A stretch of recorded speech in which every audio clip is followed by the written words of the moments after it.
Yes.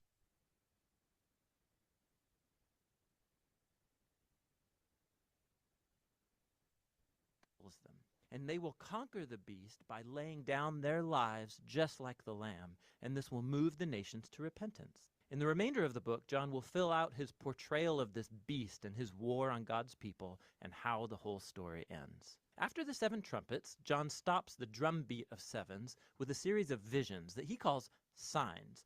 The word literally means symbols, and these chapters are full of them. These visions explore the message of the open scroll in greater depth. The first one reveals the cosmic spiritual battle that lay behind the suffering of the seven churches under Roman persecution. It's a manifestation of that ancient conflict that began in Genesis chapter 3. The serpent, who represents the source of all evil, is depicted here as a dragon. It attacks a woman and her seed. They represent the Messiah and his people. Then the Messiah defeats the dragon through his death and resurrection, and it's cast to earth.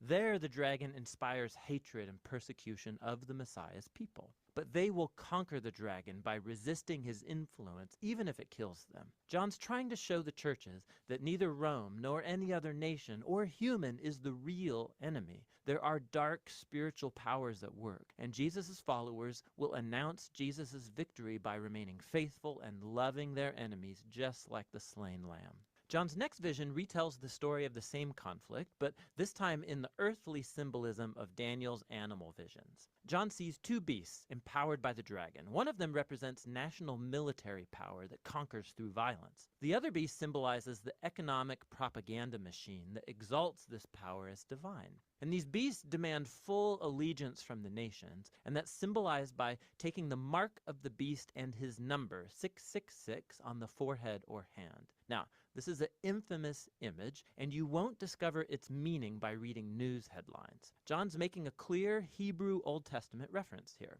First of all, this mark is the anti-Shema. The writing on the forehead and hand, it's a clear reference to the Shema, an ancient Jewish prayer of allegiance to God that's found in the book of Deuteronomy. This prayer also was written on the forehead and hand as a symbol of devoting all your thoughts and actions to the one true God. But now the rebellious nations demand their own allegiance, and they force everyone to decide who they will follow. Then there's the number of the beast, which has fascinated readers for thousands of years. But this was not a mystery to John.